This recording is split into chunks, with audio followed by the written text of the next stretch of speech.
వరంగల్ జిల్లా నర్సంపేటలో విషాద ఛాయలు అలుముకున్నాయి. నర్సంపేట మాజీ ఎమ్మెల్యే బీఆర్ఎస్ సీనియర్ నేత పెద్ది సుదర్శన్ రెడ్డి గుండెపోటుతో కన్నుమూయడంతో నియోజకవర్గ ప్రజలు తీవ్ర దిగ్భ్రాంతికి గురయ్యారు.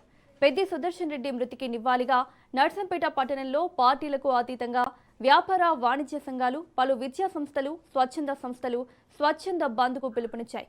పట్టణంలోని దుకాణాలు, వ్యాపార సంస్థలు మూసివేసి ఆయనకు గౌరవ నివాళులు అర్పించారు. పెద్ది సుదర్శన్ రెడ్డితో కలిసి ఉద్యమాల్లో పనిచేసిన సహచరులు ఆయనను గుర్తు చేసుకుంటూ కన్నీటి పర్యంతమయ్యారు. పెద్ది మృతి పట్ల వివిధ రాజకీయ పార్టీల నేతలు, ప్రజాప్రతినిధులు, అభిమానులు, ప్రజలు సంతాపం వ్యక్తం చేస్తున్నారు. నర్సంపేట ప్రజలు బంద్కు సహకరించాలని ప్రజా సంఘాల ప్రతినిధులు కోరారు.